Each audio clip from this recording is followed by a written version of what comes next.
The Shadowy Third by Glasgow. When the call came, I remember that I turned from the telephone in a romantic flutter. Though I had spoken only once to the great surgeon, Roland Meredith, I felt on that December afternoon that to speak to him only once, to watch him in the operating room for a single hour, was an adventure which drained the color and the excitement from the rest of life. After all these years of work on typhoid and pneumonia cases, I can still feel the delicious tremor of my young pulses. I can still see the winter sunshine slanting through the hospital windows over the white uniforms of the nurses. He didn't mention me by name. Can there be a mistake? I stood, incredulous yet ecstatic, before the superintendent of the hospital. No, there isn't a mistake. I was talking to him before you came down. Miss Hemphill's strong face softened while she looked at me.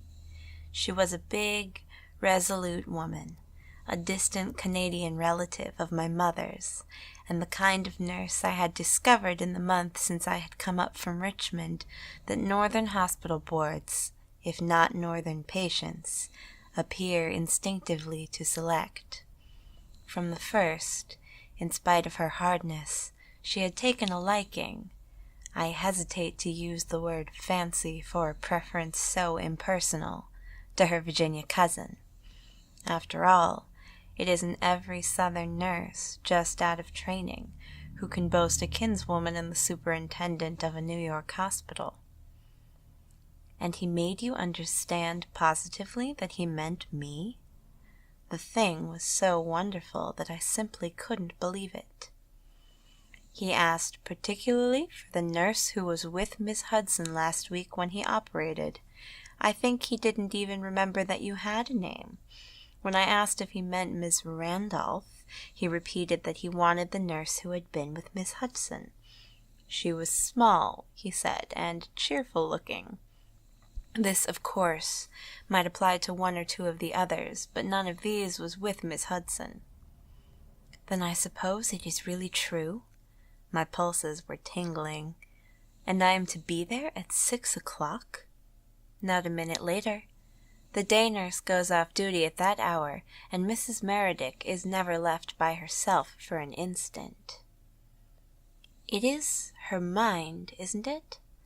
And that makes it all the stranger that he should select me, for I have had so few mental cases. So few cases of any kind. Miss Hempill was smiling, and when she smiled, I wondered if the other nurses would know her. By the time you have gone through the treadmill in New York, Margaret, you will have lost a good many things besides your inexperience. I wonder how long you will keep your sympathy and your imagination. After all, wouldn't you have made a better novelist than a nurse? I can't help putting myself into my cases. I suppose one ought not to?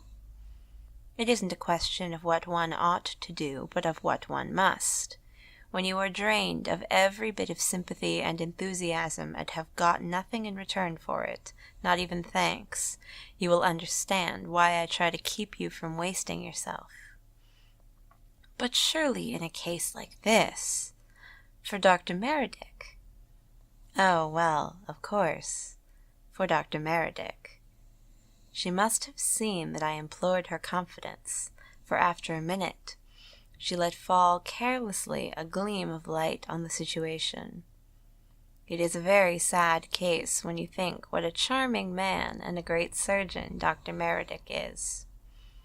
Above the starched collar of my uniform, I felt the blood leap in bounds to my cheeks. I have spoken to him only once, I murmured, but he is charming and so kind and handsome, isn't he? His patients adore him. Oh, yes, I've seen that. Everyone hangs on his visits. Like the patients and the other nurses, I also had come by delightful, if imperceptible, degrees to hang on the daily visits of Dr. Meredith. He was, I suppose, born to be a hero to women. From my first day in his hospital, from the moment when I watched through closed shutters while he stepped out of his car, I have never doubted that he was assigned to the great part in the play. If I had been ignorant of his spell, of the charm he exercised over his hospital, I should have felt it in the waiting hush, like a drawn breath, which followed his ring at the door and preceded his imperious footstep on the stairs. My first impression of him, even after the terrible events of the next year, records a memory that is both careless and splendid. At that moment when, gazing through the chinks in the shutters, I watched him, in his coat of dark fur, cross the pavement over the pale streaks of sunshine, I knew beyond any doubt, I knew with a sort of infallible prescience, that my fate was irretrievably bound up with his in the future. I knew this, I repeat, though Miss Hemphill would still insist that my foreknowledge was merely a sentimental gleaming from indiscriminate novels. But it wasn't only first love, impressionable as my kinswoman believed me to be. It wasn't only the way he looked, even more than his appearance, more than the shining dark of his eyes, the silvery brown of his hair, the dusky glow in his face. Even more than his charm and his magnificence, I think, the beauty and sympathy in his voice won my heart. It was a voice, I heard someone say afterwards, that ought always to speak poetry. So you will see why, if you do not understand at the beginning, I can never hope to make you believe impossible things. So you will see why I accepted the call when it came as an imperative summons. I couldn't have stayed away after he sent for me. However much I may have tried not to go, I know that in the end I must have gone. In those days, while I was still hoping to write novels, I used to talk a great deal about destiny. I have learned since then how silly all such talk is, and I suppose it was my destiny to be caught in the web of Roland Meredith's personality. But I am not the first nurse to grow lovesick about a doctor who never gave her a thought. I am glad you got the call, Margaret. It may mean a great deal to you. Only try not to be too emotional. I remember that Miss Hemphill was holding a bit of rose geranium in her hand while she spoke. One of the patients had given it to her from a pot she kept in her room, and the scent of the flower is still in my nostrils, or my memory. Since then, oh, long since then, I have wondered if she also had been caught in the web. I wish I knew more about the case. I was pressing for light. Have you ever seen Mrs. Meredith? Oh, dear, yes. They have been married only a little over a year, and in the beginning she used to come sometimes to the hospital and wait outside while the doctor made his visits. She was a very sweet-looking woman then. Not exactly pretty, but fair and slight, with the loveliest smile, I think, I have ever seen. In those first months she was so much in love that we used to laugh about it among ourselves. To see her face light up when the doctor came out of the hospital and crossed the pavement to his car was as good as a play. We never tired of watching her. I wasn't superintendent then, so I had more time to look out of the window while I was on day duty. Once or twice she brought her little girl in to see one of the patients. The child was so much like her that you would have known them anywhere for mother and daughter. I had heard that Mrs. Meredith was a widow with one child when she first met the doctor, and I asked now, still seeking an illumination I had not found. There was a great deal of money, wasn't there? A great fortune. If she hadn't been so attractive, people would have said, I suppose, that Dr. Meredith married her for her money. Only, she appeared to make an effort of memory. I believe I've heard somehow that it was all left in trust away from Mrs. Meredith if she married again. I can't to save my life remember just how it was, but it was a queer will, I know, and Mrs. Meredith wasn't to come into the money unless the child didn't live to grow up. The pity of it. A young nurse came into the office to ask for something. The keys, I think, of the operating room. And Miss Hemphill broke off inconclusively as she hurried out of the door. I was sorry that she left off just when she did. Poor Mrs. Meredith. Perhaps I was too emotional, but even before I saw her, I had begun to feel her pathos and her strangeness. My preparations took only a few minutes. In those days I always kept a suitcase packed and ready for sudden calls, and it was not yet 6 o'clock when I turned from 10th Street into 5th Avenue, and stopped for a minute before ascending the steps to look at the house in which Dr. Meredith lived. A fine rain was falling, and I remember thinking, as I turned the corner, how depressing the weather must be for Mrs. Meredith. It was an old house, with damp-looking walls, though that may have been because of the rain, and a spindle-shaped iron railing which ran up the stone steps to the black door, where I noticed a dim flicker through the old-fashioned fanlight. Afterwards, I discovered that Mrs. Meredith had been born in the house. Her maiden name was Calloran, and that she had never wanted to live anywhere else. She was a woman, this I found out when I knew her better, of strong attachments to both persons and places, and though Dr. Meredith had tried to persuade her to move uptown after her marriage, she had clung, against his wishes, to the old house in Lower Fifth Avenue. I dare say she was obstinate about it, in spite of her gentleness and her passion for the doctor. Those sweet, soft women, especially when they have always been rich, are sometimes amazingly obstinate. I have nursed so many of them since, women with strong affections and weak intellects, that I have come to recognize the type as soon as I set eyes upon it. My ring at the bell was answered after a little delay, and when I entered the house, I saw that the hall was quite dark except for the waning glow from an open fire which burned in the library. When I gave my name, and added that I was the night nurse, the servant appeared to think my humble presence unworthy of illumination. He was an old butler, inherited perhaps from Mrs. Meredith's mother, who I learned afterwards was from South Carolina, and while he passed me on his way up the stairs, I heard him vaguely muttering that he wasn't going to turn on them lights until the child had done playing.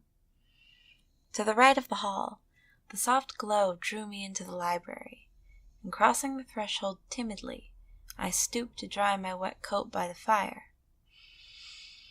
As I bent there, meaning to start up at the first sound of a footstep, I thought how cozy the room was after the damp walls outside to which some bared creepers were clinging, and I was watching the strange shapes and patterns the firelight made on the old Persian rug, when the lamps of a slowly turning motor flashed on me through the white shades at the window. Still dazzled by the glare, I looked round in the dimness, and saw a child's ball of red and blue rubber roll towards me out of the gloom of the adjoining room. A moment later, while I made a vain attempt to capture the toy as it spun past me, a little girl darted airily, with peculiar lightness and grace, through the doorway, and stopped quickly, as if in surprise at the sight of a stranger. She was a small child, so small and slight that her footsteps made no sound on the polished floor of the threshold, and I remember thinking while I looked at her that she had the gravest and sweetest face I had ever seen. She couldn't, I decided this afterwards, have been more than 6 or 7 years old, yet she stood there with a curious prim dignity, like the dignity of an elderly person, and glanced up at me with enigmatical eyes. She was dressed in Scotch plaid, with a bit of red ribbon in her hair, which was cut in a fringe over her forehead and hung very straight to her shoulders. Charming as she was, from her uncurled brown hair to the white socks and black slippers on her little feet. I remember most vividly the singular look in her eyes, which appeared in the shifting light to be of an indeterminate color. For the odd thing about this look was that it was not the look of childhood at all. It was the look of profound experience, of bitter knowledge. "Have you come for your ball?" I asked, but while the friendly question was still on my lips, I heard the servant returning. In my confusion, I made a second ineffectual grasp at the plaything, which had rolled away from me into the dark of the drawing-room. Then, as I raised my head, I saw that the child also had slipped from the room, and without looking after her, I followed the old butler into the pleasant study above, where the great surgeon awaited me. 10 years ago, before hard nursing had taken so much out of me, I blushed very easily, and I was aware at the moment when I crossed Dr. Meredith's study that my cheeks were the color of peonies. Of course, I was a fool. No one knows this better than I do, but I had never been alone, even for an instant, with him before, and the man was more than a hero to me. He was. There isn't any reason now why I should blush over the confession. Almost a god. At that age, I was mad about the wonders of surgery, and Roland Meredith in the operating room was magician enough to have turned an older and more sensible head than mine. Added to his great reputation and his marvelous skill, he was, I am sure of this, the most splendid-looking man, even at 45, that one could imagine. Had he been ungracious, had he been positively rude to me, I should still have adored him. But when he held out his hand and greeted me in the charming way he had with women, I felt that I would have died for him. It is no wonder that a saying went about the hospital that every woman he operated on fell in love with him. As for the nurses, well, there wasn't a single one of them who had escaped his spell, not even Miss Hemphill, who could have been scarcely a day under 50.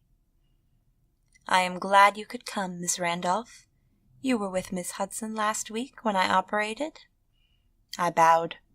To save my life, I couldn't have spoken without blushing the redder. "I noticed your bright face at that time.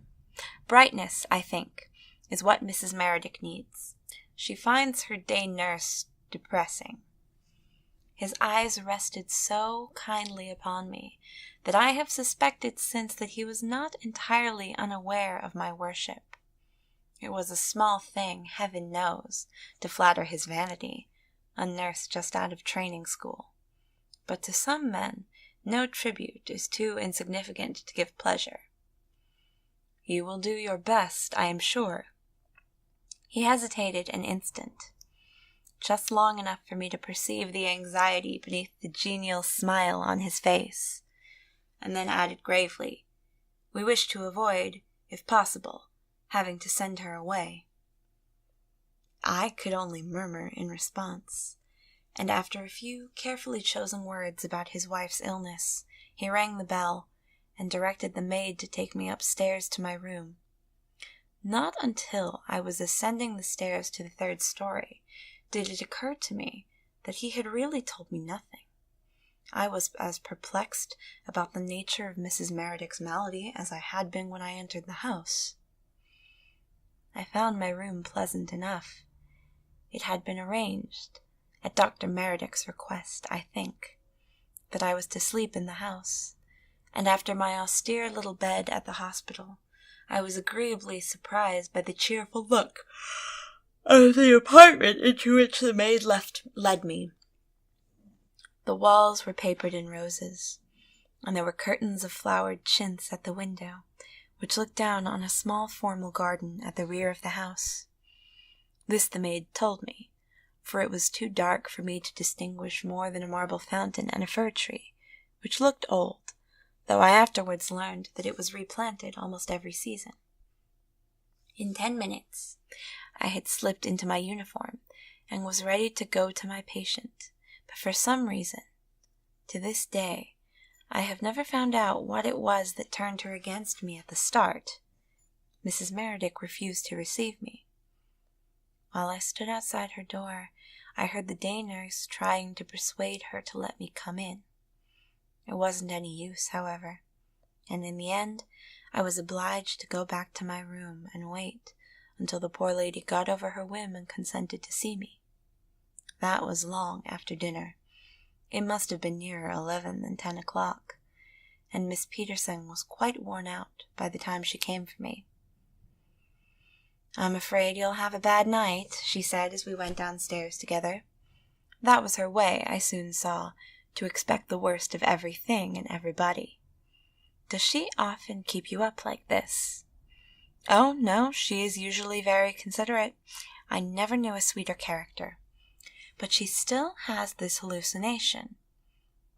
Here again, as in the scene with Dr. Meredith, I felt that the explanation had only deepened the mystery. Mrs. Meredith's hallucination, whatever form it assumed, was evidently a subject for evasion and subterfuge in the household.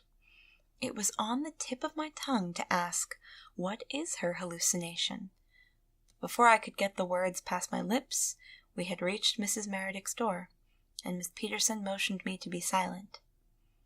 As the door opened a little way to admit me, I saw that Mrs. Meredith was already in bed, and that the lights were out except for a night lamp burning on a candle stand, beside a book and a carafe of water.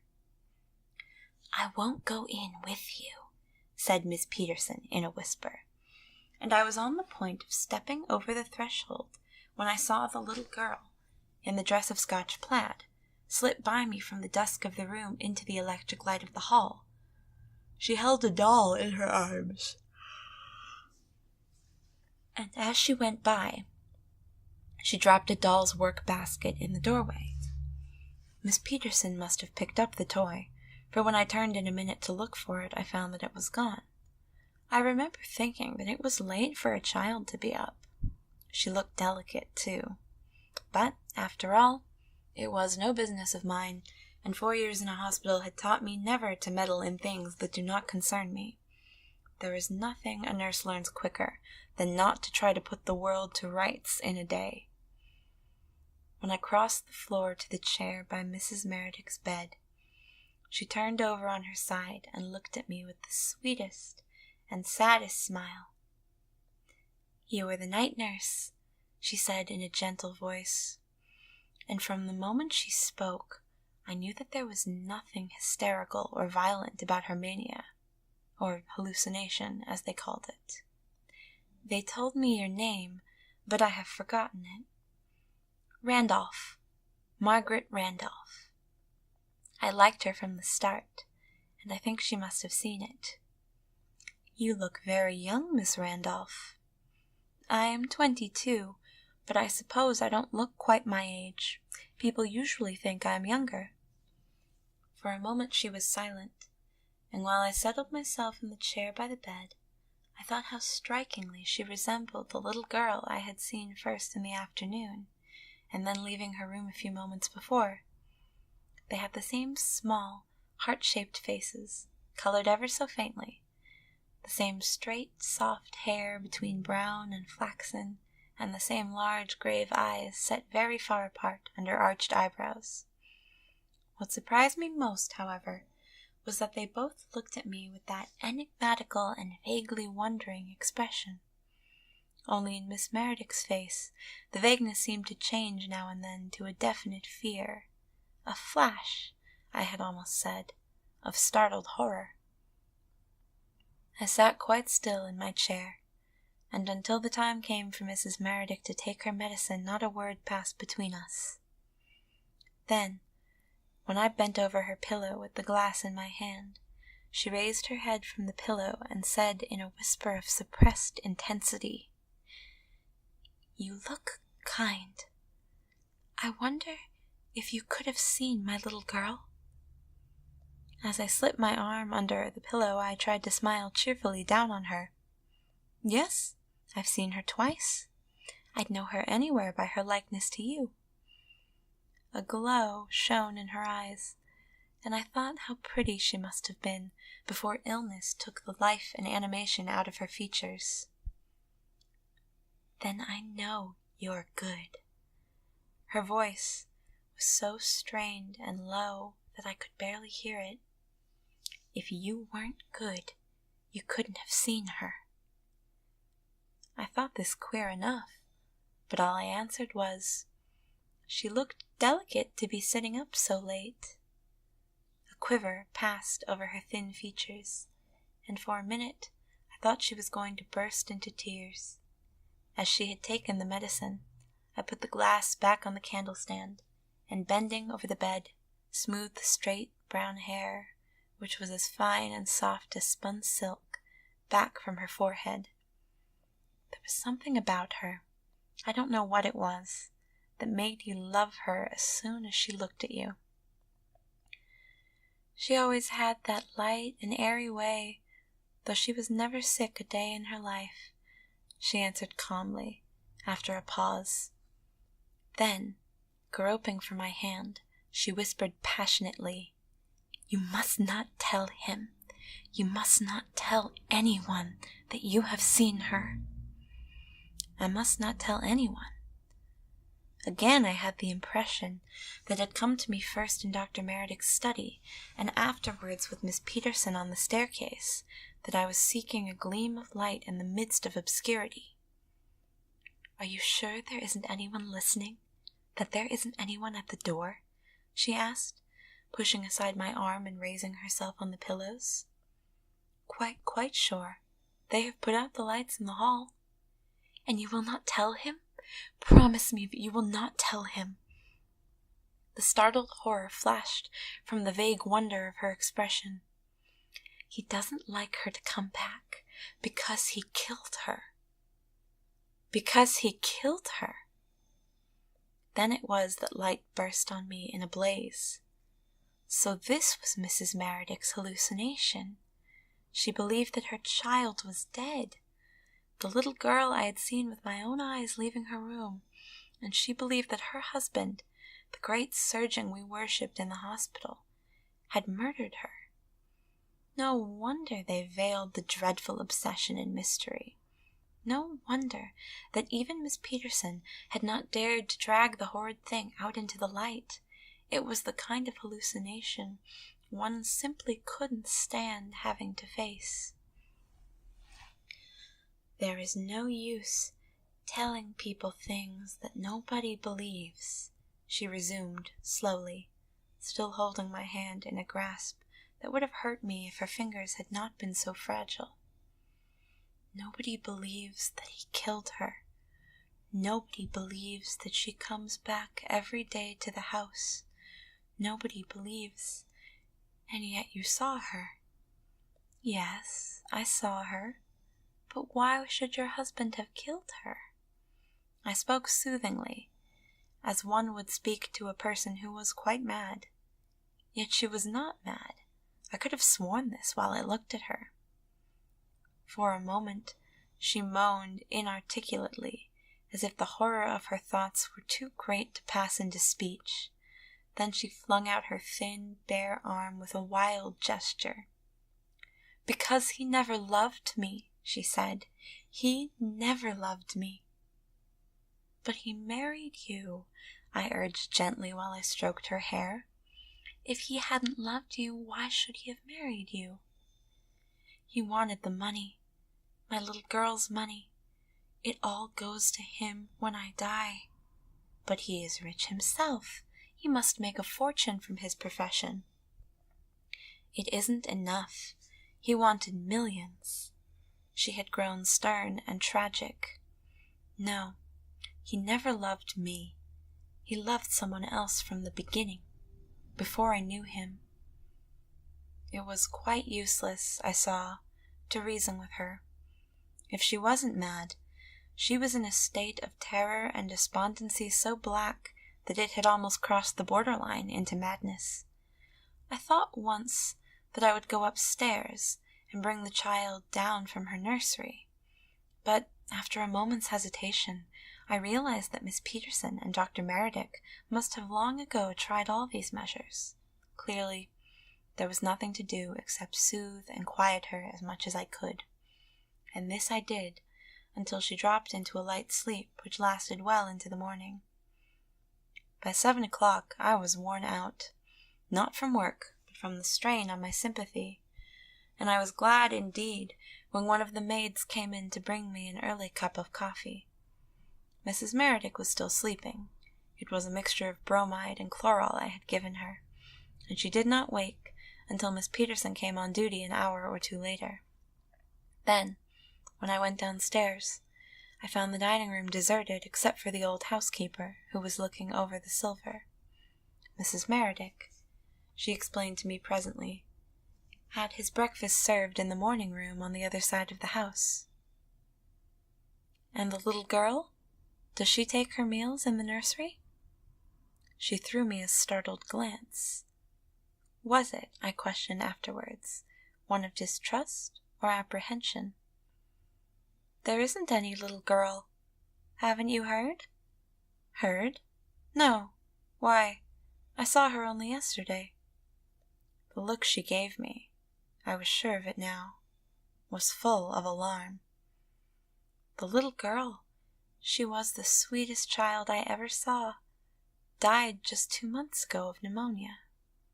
But she couldn't have died. I was a fool to let this out, but the shock had completely unnerved me. I tell you, I saw her yesterday. The alarm in her face deepened. That is Mrs. Meredith's trouble. She believes that she still sees her. But don't you see her? I drove the question home bluntly. No. She set her lips tightly. I never see anything. So I had been wrong after all, and the explanation, when it came, only accentuated the terror. The child was dead. She had died of pneumonia 2 months ago, and yet I had seen her, with my own eyes, playing ball in the library. I had seen her slipping out of her mother's room with her doll in her arms. Is there another child in the house? Could there be a child belonging to one of the servants? A gleam had shot through the fog in which I was groping.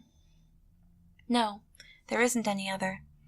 The doctors tried bringing one once, but it threw the poor lady into such a state she almost died of it. Besides, there wouldn't be any other child as quiet and sweet-looking as Dorothea.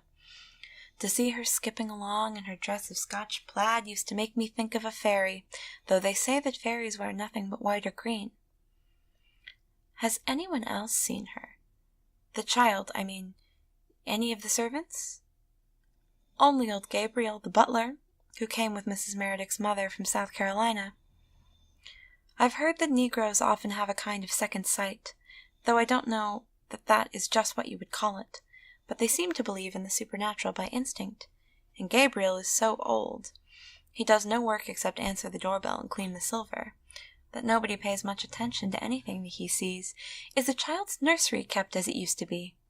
Oh, no. The doctor had all the toys sent to the children's hospital. That was a great grief to Mrs. Meredith, but Dr. Brandon thought, and all the nurses agreed with him, that it was best for her not to be allowed to keep the room as it was when Dorothea was living. Dorothea? Was that the child's name? Yes. It means the gift of God, doesn't it? She was named after the mother of Mrs. Meredith's first husband, Mr. Ballard. He was the grave, quiet kind, not the least like the doctor. I wondered if the other dreadful obsession of Mrs. Meredith's had drifted down through the nurses or the servants to the housekeeper. But she said nothing about it, and since she was, I suspected, a garrulous person, I thought it wiser to assume that the gossip had not reached her. A little later, when breakfast was over, and I had not yet gone upstairs to my room, I had my first interview with Dr. Brandon, the famous alienist who was in charge of the case. I had never seen him before, but from the first moment that I looked at him, I took his measure almost by intuition. He was, I suppose, honest enough. I have always granted him that, bitterly as I have felt towards him. It wasn't his fault that he lacked red blood in his brain, or that he had formed the habit, from long association with abnormal phenomena, of regarding all life as a disease. He was the sort of physician, every nurse will understand what I mean, who deals instinctively with groups instead of with individuals. He was long and solemn and very round in the face, and I hadn't talked to him 10 minutes before I knew that he had been educated in Germany, and that he had learned over there to treat every emotion as a pathological manifestation. I used to wonder what he got out of life, what anyone got out of life who has analyzed away everything except the bare structure. When I reached my room at last, I was so tired that I could barely remember either the questions Dr. Brandon had asked or the directions he had given me. I fell asleep, I knew, almost as soon as my head touched the pillow, and the maid who came to inquire if I wanted luncheon decided to let me finish my nap. In the afternoon, when she returned with a cup of tea, she found me still heavy and drowsy. Though I was used to night nursing, I felt as if I had danced from sunset to daybreak. It was fortunate, I reflected while I drank my tea, that every case didn't wear on one's sympathies as acutely as Mrs. Meredith's hallucination had worn on mine. Through the day, I did not see Dr. Meredith, but at 7 o'clock, when I came up from my early dinner on my way to take the place of Miss Peterson, who had kept on duty an hour later than usual, he met me in the hall and asked me to come into his study. I thought him handsomer than ever in his evening clothes, with a white flower in his buttonhole. He was going to some public dinner, the housekeeper told me, but then, he was always going somewhere. I believe he didn't dine at home a single evening that winter. Did Mrs. Meredith have a good night? He had closed the door after us, and was turning now with the question. He smiled kindly, as if he wished to put me at ease in the beginning. She slept very well after she took the medicine. I gave her that at 11 o'clock. For a minute he regarded me silently, and I was aware that his personality, his charm, was focused upon me. It was almost as if I stood in the center of converging rays of light, so vivid was my impression of him. Did she allude in any way to her hallucination? He asked. How the warning reached me, what invisible waves of sense perception transmitted the message, I have never known. But while I stood there, facing the splendor of the doctor's presence, every intuition cautioned me that the time had come when I must take sides in the household. While I stayed there, I must stand either with Mrs. Meredith or against her. She talked quite rationally, I replied after a moment. What did she say? She told me how she was feeling, that she missed her child, and that she walked a little every day about her room. His face changed. How, I could not at first determine. Have you seen Dr. Brandon? He came this morning to give me his directions. He thought her less well today. He has advised me to send her to Rosedale. I have never, even in secret, tried to account for Dr. Meredith.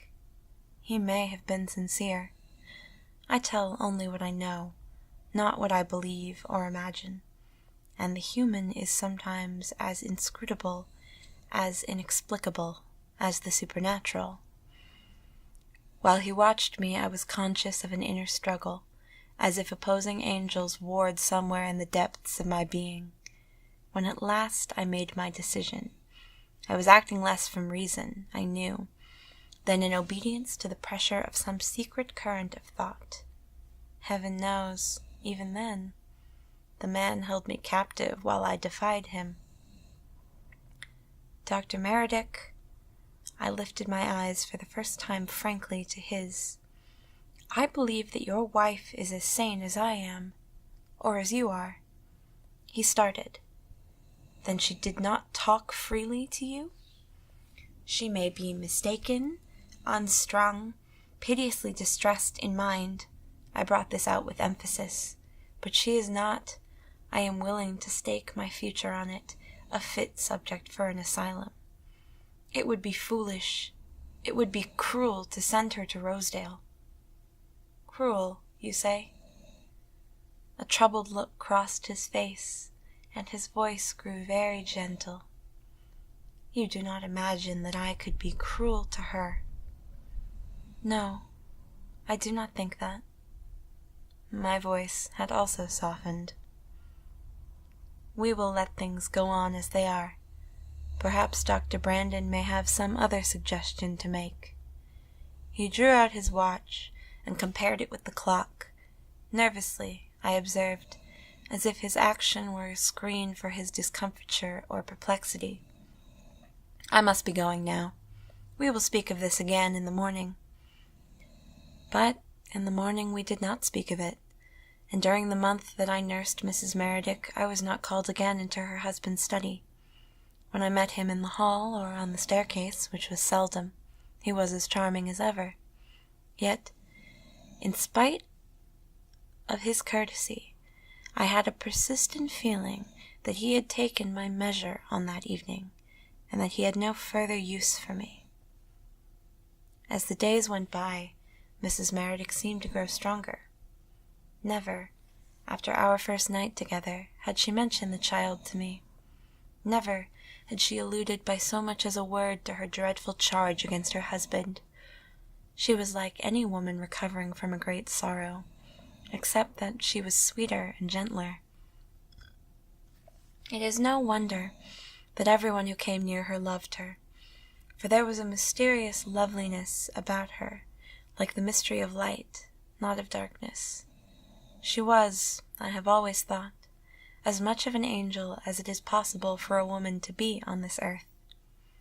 And yet, angelic as she was, there were times when it seemed to me that she both hated and feared her husband. Though he never entered her room while I was there, and I never heard his name on her lips until an hour before the end, still I could tell by the look of terror on her face whenever his step passed down the hall that her very soul shivered at his approach. During the whole month I did not see the child again, though one night, when I came suddenly into Mrs. Meredith's room, I found a little garden, such as children make out of pebbles and bits of box, on the window-sill. I did not mention it to Mrs. Meredith, and a little later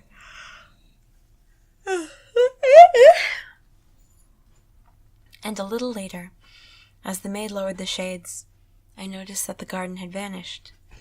Since then, I have often wondered if the child were invisible only to the rest of us, and if her mother still saw her. But there was no way of finding out except by questioning, and Mrs. Meredith was so well and patient that I hadn't the heart to question.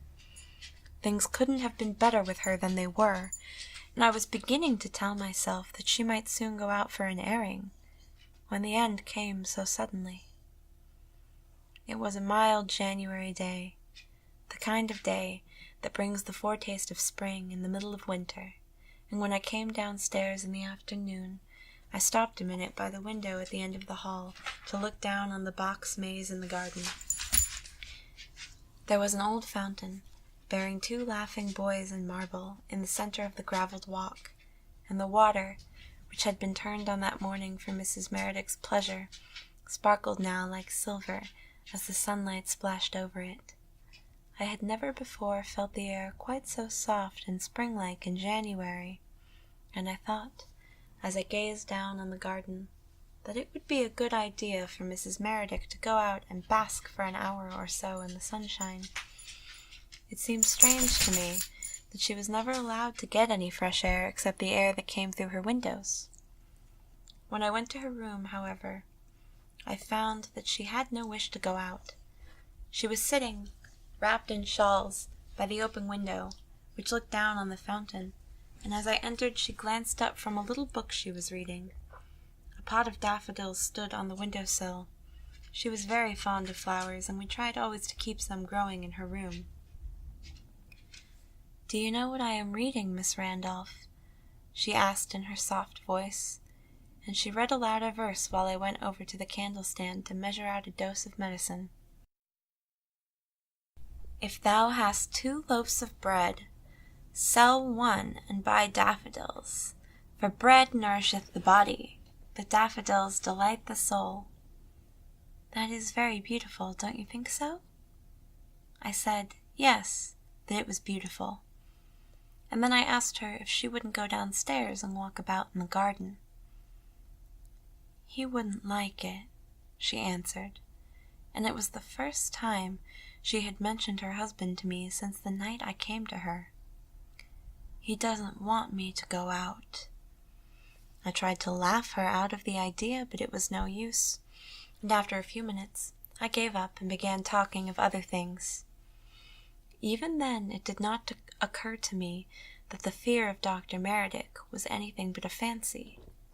I could see, of course, that she wasn't out of her head, but sane persons, I knew, sometimes have unaccountable prejudices, and I accepted her dislike as a mere whim or aversion. I did not understand then, and I may as well confess this before the end comes, I do not understand any better today. I am writing down the things I actually saw, and I repeat that I have never had the slightest twist in the direction of the miraculous. The afternoon slipped away while we talked.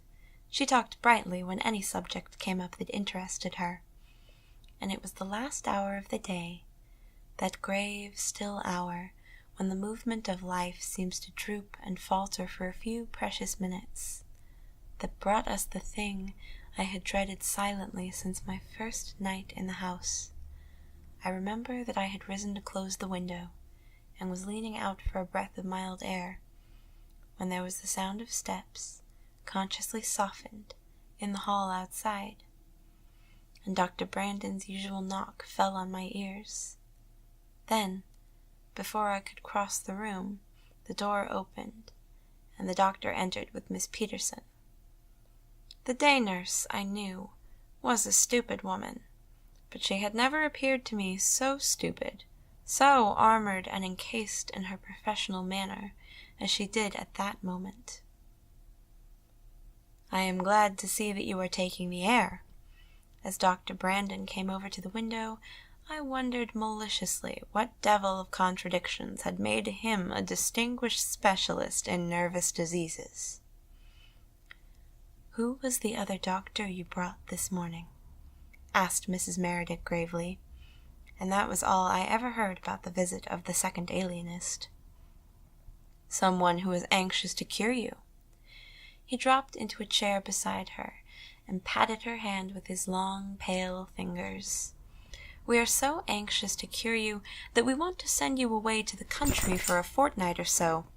Miss Peterson has come to help you get ready, and I've kept my car waiting for you. There couldn't be a nicer day for a trip, could there?" The moment had come at last. I knew at once what he meant, and so did Mrs. Meredith. A wave of color flowed and ebbed in her thin cheeks, and I felt her body quiver when I moved from the window and put my arms on her shoulders. I was aware again, as I had been aware that evening in Dr. Meredith's study, of a current of thought that beat from the air around into my brain. Though it cost me my career as a nurse and my reputation for sanity, I knew that I must obey that invisible warning. "You are going to take me to an asylum," said Mrs. Meredith. He made some foolish denial or evasion, but before he had finished, I turned from Mrs. Meredith and faced him impulsively. In a nurse, this was flagrant rebellion, and I realized that the act wrecked my professional future. Yet I did not care. I did not hesitate. Something stronger than I was driving me on. "Dr. Brandon," I said, "I beg you, I implore you to wait until tomorrow. There are things I must tell you." A queer look came into his face, and I understood, even in my excitement, that he was mentally deciding in which group he should place me, to which class of morbid manifestations I must belong.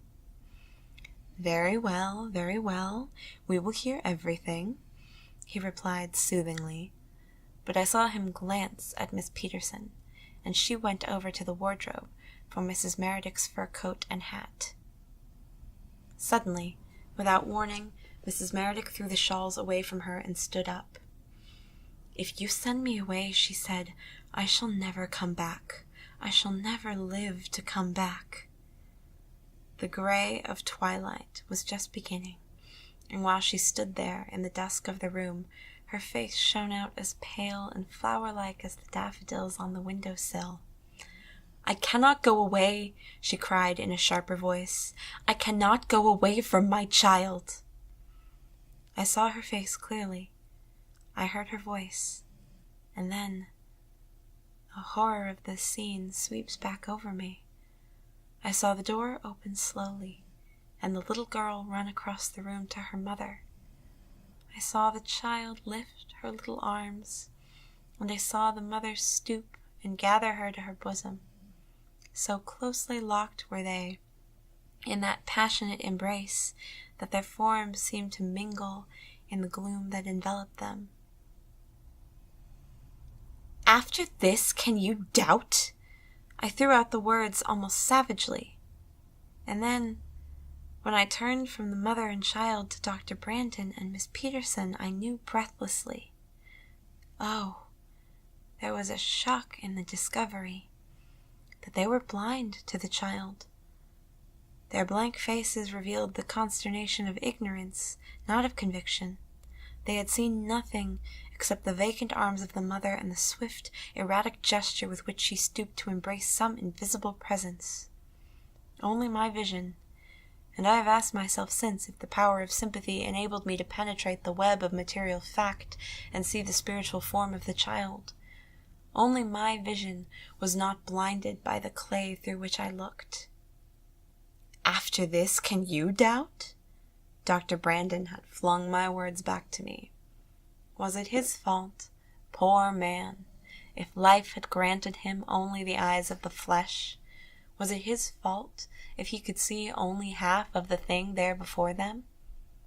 But they couldn't see, and since they couldn't see, I realized that it was useless to tell them.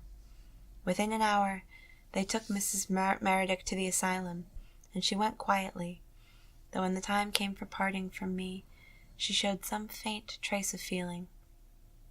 I remember that at last, while we stood on the pavement, she lifted her black veil, which she wore for the child, and said, "Stay with her, Miss Randolph, as long as you can. I shall never come back." Then she got into the car and was driven off, while I stood looking after her with a sob in my throat. Dreadful as I felt it to be, I didn't, of course, realize the full horror of it, or I couldn't have stood there quietly on the pavement. I didn't realize it, indeed, until several months afterwards, when word came that she had died in the asylum. I never knew what her illness was, though I vaguely recall something was said about heart failure, a loose enough term. My own belief is that she died simply of the terror of life. To my surprise, Dr. Meredith asked me to stay on as his office nurse after his wife went to Rosedale, and when the news of her death came, there was no suggestion of my leaving. I don't know to this day why he wanted me in the house. Perhaps he thought I should have less opportunity to gossip if I stayed under his roof. Perhaps he still wished to test the power of his charm over me. His vanity was incredible in so great a man. I have seen him flush with pleasure when people turned to look at him in the street, and I know that he was not above playing on the sentimental weakness of his patients. But he was magnificent, heaven knows. Few men, I imagine, have been the objects of so many foolish infatuations. The next summer, Dr. Meredith went abroad for 2 months, and while he was away, I took my vacation in Virginia. When we came back, the work was heavier than ever. His reputation by this time was tremendous, and my days were so crowded with appointments and hurried flittings to emergency cases that I had scarcely a minute left in which to remember poor Mrs. Meredith. Since the afternoon when she went to the asylum, the child had not been in the house, and at last I was beginning to persuade myself that the little figure had been an optical illusion, the effect of shifting lights in the gloom of the old rooms, not the apparition I had once believed it to be. It does not take long for a phantom to fade from the memory, especially when one leads the active and methodical life I was forced into that winter. Perhaps, who knows, I remember telling myself, the doctors may have been right after all, and the poor lady may have actually been out of her mind. With this view of the past, my judgment of Dr. Meredith insensibly altered. It ended, I think, in my acquitting him altogether. And then, just as he stood clear and splendid in my verdict of him, the reversal came so precipitately that I grow breathless now whenever I try to live it over again. The violence of the next turn in affairs left me, I often fancy, with a perpetual dizziness of the imagination. It was in May that we heard of Mrs. Meredith's death, and exactly a year later, on a mild and fragrant afternoon, when the daffodils were blooming in patches around the old fountain in the garden, the housekeeper came into the office, where I lingered over some accounts, to bring me news of the doctor's approaching marriage. "It is no more than we might have expected," she concluded rationally. "The house must be lonely for him. He is such a sociable man. But I can't help feeling," she brought out slowly, after a pause in which I felt a shiver pass over me, "I can't help feeling that it is hard for that other woman to have all the money poor Mrs. Meredith's first husband left her." "There is a great deal of money, then?" I asked curiously. "A great deal." She waved her hand as if words were futile to express the sum. "Millions and millions." "They will give up this house, of course?" "That's already done, my dear. There won't be a brick of it left by this time next year. It's to be pulled down and an apartment house built on the ground." Again the shiver passed over me. I couldn't bear to think of Mrs. Meredith's old home falling to pieces. "You didn't tell me the name of his bride," I said. "Is she someone he met while he was in Europe?" "Dear me, no. She is the very lady he was engaged to before he married Mrs. Meredith, only she threw him over, so people said, because he wasn't rich enough. Then she married some lord or prince from over the water, but there was a divorce, and now she has turned again to her old lover. He is rich enough now, I guess, even for her." It was all perfectly true, I suppose. It sounded as plausible as a story out of a newspaper. And yet while she told me, I felt, or dreamed that I felt, a sinister, an impalpable hush in the air. I was nervous, no doubt. I was shaken by the suddenness with which the housekeeper had sprung her news on me, but as I sat there, I had quite vividly an impression that the old house was listening, that there was a real, if invisible presence somewhere in the room or the garden. Yet, when an instant afterwards I glanced through the long window which opened down to the brick terrace, I saw only the faint sunshine over the deserted garden, with its maze of box, its marble fountain, and its patches of daffodils. The housekeeper had gone. One of the servants, I think, came for her, and I was sitting at my desk when the words of Mrs. Meredith on that last evening floated into my mind.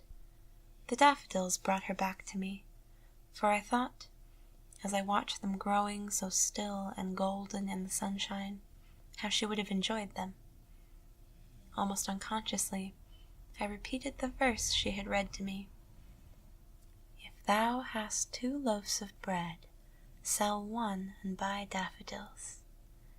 And it was at this very instant, while the words were still on my lips, that I turned my eyes to the box maze and saw the child skipping rope along the gravelled path to the fountain.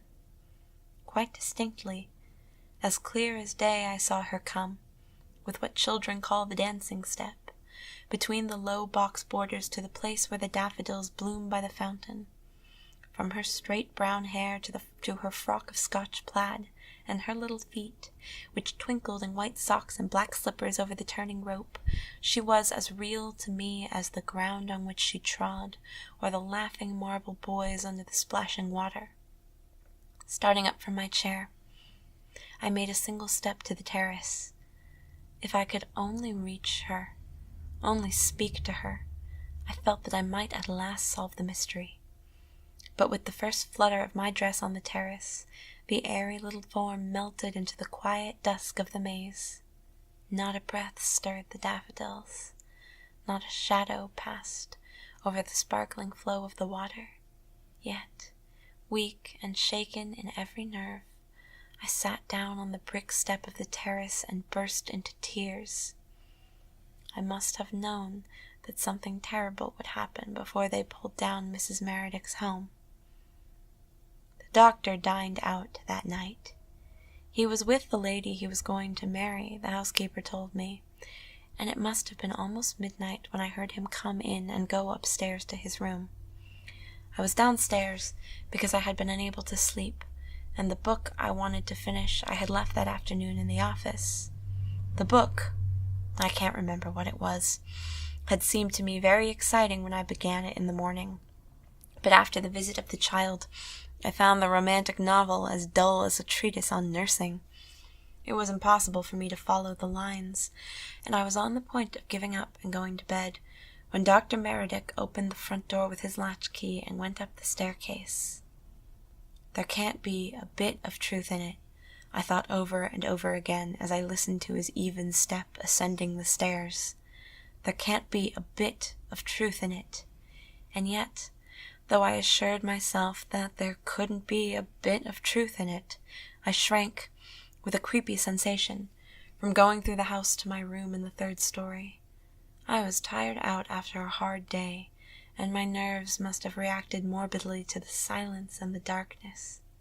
For the first time in my life, I knew what it was to be afraid of the unknown, of the unseen, and while I bent over my book, in the glare of the electric light, I became conscious presently that I was straining my senses for some sound in the spacious emptiness of the rooms overhead. The noise of a passing motor car in the street jerked me back from the intense hush of expectancy, and I can recall the wave of relief that swept over me as I turned to my book again and tried to fix my distracted mind on its pages. I was still sitting there when the telephone on my desk rang, with what seemed to my overwrought nerves a startling abruptness, and the voice of the superintendent told me hurriedly that Dr. Meredith was needed at the hospital. I had become so accustomed to these emergency calls in the night that I felt reassured when I had rung up the doctor in his room and had heard the hearty sound of his response. He had not yet undressed, he said, and would come down immediately while I ordered back his car, which must have just reached the garage. "I'll be with you in 5 minutes," he called as cheerfully as if I had summoned him to his wedding. I heard him cross the floor of his room, and before he could reach the head of the staircase, I opened the door and went out into the hall, in order that I might turn on the light and have his hat and coat waiting. The electric button was at the end of the hall, and as I moved towards it, guided by the glimmer that fell from the landing above, I lifted my eyes to the staircase, which climbed dimly, with its slender mahogany balustrade, as far as the 3rd story. Then it was, at the very moment when the doctor, humming gaily, began his quick descent of the steps, that I distinctly saw, I will swear to this on my deathbed, a child's skipping rope lying loosely coiled, as if it had dropped from a careless little hand, in the bend of the staircase. With a spring I had reached the electric button, flooding the hall with light, but as I did so, while my arm was still outstretched behind me, I heard the humming voice change to a cry of surprise or terror, and the figure on the staircase tripped heavily and stumbled with groping hands into emptiness. The scream of warning died in my throat while I watched him pitch forward down the long flight of stairs to the floor at my feet. Even before I bent over him, Before I wiped the blood from his brow and felt for his silent heart, I know that he was dead. Something, it may have been, as the world believes, a misstep in the dimness, or it may have been, as I am ready to bear witness, an invisible judgment. Something had killed him at the very moment when he most wanted to live.